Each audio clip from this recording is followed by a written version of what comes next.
আসসালামু আলাইকুম, ইশরাত কিচেনে স্বাগতম। তো আজকে বুঝতেই পারছেন কি রান্না করব। তো কলিজা আমি ভালো করে ধুয়ে নিয়েছি। কলিজা ধোয়ার মানে কলিজাটা খুব ভালো করে ধুতে হয়। আমি গরম পানি দিয়ে অনেকক্ষণ ভিজিয়ে রেখেছিলাম। তারপরে যে চামড়াটা উপরে থাকে গরম পানি দিয়ে হালকা একটু ভাপ দিয়ে নিলে বুঝবেন, উঠে পরে ফেলে দিয়ে তারপর আমি এই কলিজাটাকে আমার পছন্দের সাইজ মতো কেটে নিয়েছি। কেটে আমি পরিষ্কার করে নিয়েছি। তারপর আমি একটি প্যানে সরষের তেল দিয়ে এখানে আমি গরম মশলাগুলো সব দিয়ে দিলাম। অবশ্যই গরম মশলাগুলো আমি এখানে সব ভেঙে নিয়েছি একদম গুঁড়ো গুঁড়ো করে। তারপর এখানে আমি দিয়ে দিলাম কতগুলো পেঁয়াজ কুচি, দিয়ে পেঁয়াজটাকে আমি হালকা করে ভেজে নিচ্ছি। তো ভাজার পরে এখানে আমি বাটা পেঁয়াজ দেবো, ব্লেন্ড করে নিয়েছিলাম আমি পেঁয়াজ কতগুলো, সেটা এখানে দিয়ে ভালো করে মশলাটা কষাবো, পেঁয়াজ আর মশলাটা। তারপরে এখানে আমি 1 চামচ করে আদা, রসুন এবং জিরা বাটা নিয়ে নিয়েছি। কলিজা ভুনে তারপরে এখানে লবণ দিয়ে দিলাম। কলিজা ভুনে যেটা মশলাটা খুব ভালো করে কষাতে হবে, সময় নিয়ে ধীরে ধীরে মশলাটা কষালে। তো আদা রসুনের গন্ধ যখন হালকা একটু চলে যাবে ভাজার পরে, তখন আমি এখানে দিয়ে দিলাম শুকনো মরিচ। মানে আমার বাসায় একটু ঝাল ঝাল খাবার বেশি পছন্দ করে। আর দিলাম একটু হলুদ গুঁড়া।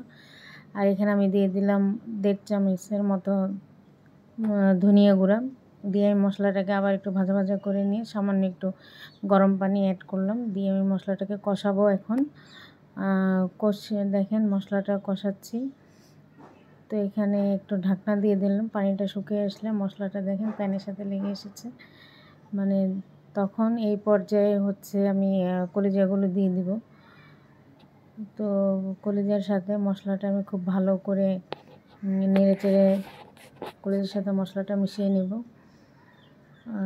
তো কলিজা যখন পরিষ্কার করবেন, কলিজা আপনি যত ভালো করেই ধোন না কেন, কিন্তু রেখে দিলেই কলিজায় কিন্তু আবার ওই যে রক্তের মতো এটা আসে। এই জন্য একটু পানিটা পুরাটি করে কলিজাটা একদম ছেঁকে তারপর বসিয়ে দেবেন। দেখেন আমি ঢাকনা উঠিয়ে এখানে কিন্তু আমি বিন্দুমাত্র পানি যোগ করছিলাম না, কলিজা থেকেই পানি বের হয়েছে। এখানে আমি কলিজা আর ফেফসা একসাথে দেওয়া আছে, কলিজা ফেফসা একসাথে করে। তো এখানে আধা সিদ্ধ যখন হয়ে আসছে প্রায়, তখন আমি এখানে দিয়ে দিলাম ছোটো ছোটো কিউব করে কাটা আলু।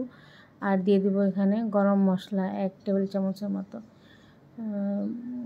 তো গরম মশলা গুঁড়া দেওয়ার পরে এখানে আমি দেখেন ঢাকনা দিয়ে দিয়েছিলাম। তারপর এটাকে আমি কষিয়ে নিচ্ছি খুব ভালো করে, আলু আর কলিজাটা।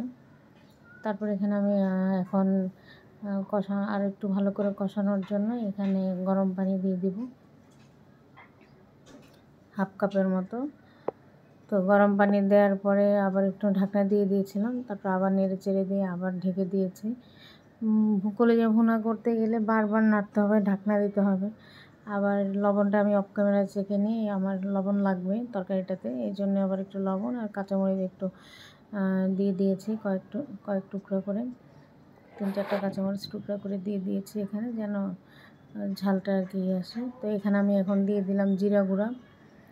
জিরা ভেজে এখানে টেলে নেওয়া ছিল, টেলে নিয়ে গুঁড়া করা ছিল, সেই জিরা গুঁড়াটা আমি দিয়ে দিলাম কলিজার মধ্যে।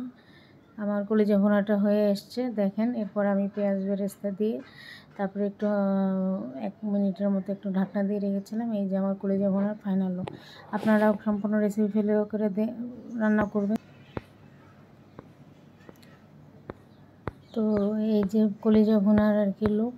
তো এখন যেহেতু বন্যা, সব মানুষ কষ্টে আছে, ফেনী কুমিল্লার দিকের মানুষ, আমরা যার যার অবস্থান থেকে বন্যা দুর্গতদের পাশে দাঁড়াবো।